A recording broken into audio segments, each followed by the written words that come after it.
السلام علیکم ورحمۃ اللہ وبرکاتہ۔ طلباء عزیز، اس سے پہلے کی کلاس میں ہم نے جوش ملیح آبادی کی ایک نظم گرمی اور دیہاتی بازار پڑھی تھی۔ آج میں اس کا مختصر سا تعارف کرا کر پھر آپ کو نظم سمجھاتی ہوں۔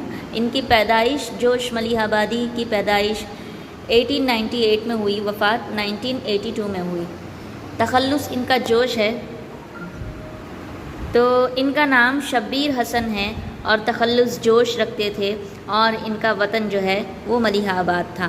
پیدائش لکھنؤ میں ہوئی، اور علم و ادب کی روایات جو ہے ان کے لکھانے کی جو روایت ہے وہ ان کے پورے خاندان سے چلی آ رہی تھی، اس لیے اسی گھر میں ان کی تربیت ہوئی، تعلیم ہوئی، اسی لیے آگے چل کر ایک بڑے شاعر کہلائے۔ اور عربی فارسی بھی کافی اچھی جانتے تھے، اور اس میں بھی انہوں نے لکھی ہیں، کئی نظمیں وغیرہ لکھی ہیں۔ اس کے بعد لکھنؤ آئے، اور سیتاپور، آگرہ اور علی گڑھ میں بھی انہوں نے تعلیم حاصل کی۔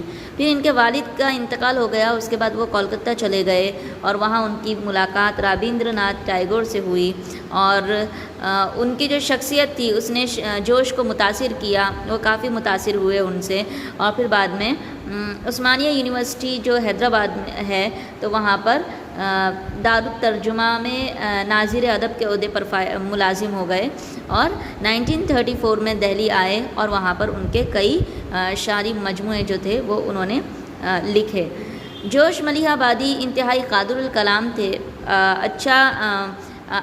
بہت کافی ان کی پہنچ تھی شعر و شاعری میں، کافی ان کا کلام پر ان کا ایک اپنا رعب تھا۔ ان کا پہلا مجموعہ جو ہے وہ روح ادب ہے، جو 1929 میں شائع ہوا۔ اس کے بعد انہوں نے ایسے کئی مجموعے لکھے ہیں جو منظر عام پر آئے، جس کا نام ہے شعلہ و شبنم، حرف و حکایت وغیرہ۔ اب چلتے ہیں ہم اپنی نظم کی طرف۔ گرمی اور دیہاتی بازار، اس کا دیکھ کر ہی آپ عنوان کو سمجھ گئے ہوں گے نظم میں کیا کہا جا رہا ہے۔ گرمی اور گاؤں کے جو بازار ہوتے ہیں اس کی کیفیت کو شاعر نے نظم میں بیان کیا ہے۔ تو بول رہے ہیں کہ دوپہر کا وقت ہے اور بازار، دکان وغیرہ جو ہیں، اور اوپر سے گاؤں کا رش جو ہوتا ہے، بھیڑ بھاڑ جو ہوتی ہے اس کا شور۔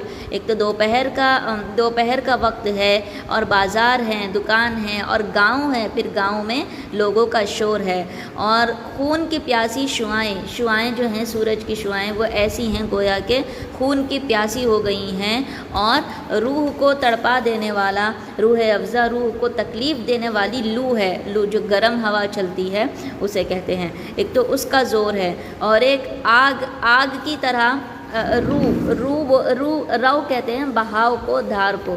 تو بول رہے ہیں کہ آگ کی جو تپش ہے، جو سورج کی تپش ہے، وہ گویا کہ آگ کا کام کر رہی ہے، اور اتنے تیز شعلے ہیں جیسے کہ آگ کے شعلے برس رہے ہوں، گرم گرم جھونکے ہیں، گرم گرم ہوائیں چل رہی ہیں، ہر طرف ہلچل ہے، شور ہے، ایک تو گرمی ہے، اور ہر طرف دھول اڑ رہی ہے، اور بیل جو ہیں، گھوڑے ہیں، بکریاں ہیں، اور تمام انسان جو ہیں، گویا کہ تمام انسان اور بیل، گھوڑے، بکریاں سب ایک ہی لائن میں ہیں، سب ایک طرح لائن میں کھڑے ہوئے ہیں۔ گویا کہ یہاں پہ جانور، انسان سب کا گرمیوں سے برا حال ہو چکا ہے، مکھیوں کی بھنبھناہٹ ہو رہی ہے، اور اوپر سے جو مرچیں ہیں اس کی دھانس بن رہی ہے، اس کا دھواں اڑ رہا ہے، کہیں آلو ہیں، کہیں خربوزے ہیں، گیہوں ہے، کدو وغیرہ ہیں، اور دھوپ کی شدت ایسی ہے کہ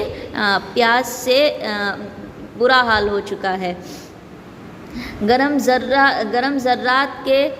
ذرات ہیں، گویا کہ زمین بھی پوری جل رہی ہے، اور ماؤں کے کندھے پر بچے جو ہیں وہ گردنیں جھکائے ہوئے ہیں۔ دھوپ سے بچنے کے لیے انہوں نے ماں کے کندھے پر اپنی گردنیں ڈال دی ہیں۔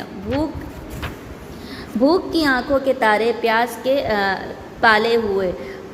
بھوک، گویا کہ ان کو بہت تیز بھوک لگ رہی ہے، پیاس لگ رہی ہے ان کو گرمی کی وجہ سے، اور ہونٹ جو ہیں وہ پورے خشک ہو چکے ہیں، ہونٹ گرمی سے، پیاس سے ہل نہیں پا رہے ہیں، اور اپنے آپ کو بچانے کے لیے وہ لوگ اپنی ماں کے کندھوں پر اپنا سر چھپائے ہوئے ہیں۔ چلچلاتی ہوئی دھوپ ہے، جیسے کہ اگر اس دھوپ میں چنے بھی رکھ دیے جائیں تو وہ بھی بھن جائیں گے، پک جائیں گے۔ اور لو اتنی تیز ہے کہ روح گھبرا رہی ہے۔ لو جو ہے، لو اتنی تیز، اتنی گرم ہے کہ گویا کہ روح بھی گھبرا رہی ہے، ہماری جو روح ہے وہ گھبرائی ہوئی ہے، ڈری ہوئی ہے۔ دوستوں کی شکل پر بیگانگی چھائی ہوئی ہے، گویا کہ ہر کوئی جلدی میں ہے، کوئی کسی کو نہیں پہچانتا، سب کو اس دھوپ سے بچنا ہے، سب کو اس گرمی سے بچ کر اپنی جگہ ایک ٹھنڈے مقام پر مطلب ان کے گھر پر ان کو جانا ہے، تو کوئی کسی کو نہیں دیکھ رہا ہے، کوئی کسی کو پوچھ بھی نہیں رہا ہے۔ اور آسمان پر جیسے کہ گویا نہیں کوئی آسمان پر جیسے سورج نہیں بلکہ کوئی آگ کا ٹکڑا ہے، آگ کا شعلہ ہے، جس سے پورے بازار میں، پورے دیہات میں، جو بازار ہے دیہات کا، اس میں پوری گرمی چھائی ہوئی ہے، گویا کہ لوگ پورا تپ رہے ہیں، اس آگ سے جل رہے ہیں۔ تو یہ ایک انہوں نے دیہات کا سین بتایا ہے، دیہات کے بازار کا۔ یہ ہماری آج کی نظم تھی۔ آپ کو اس میں کچھ بھی سوال، کسی بھی قسم کا سوال ہو تو وہ آپ مجھ سے پوچھ سکتے ہیں۔ السلام علیکم ورحمۃ اللہ وبرکاتہ۔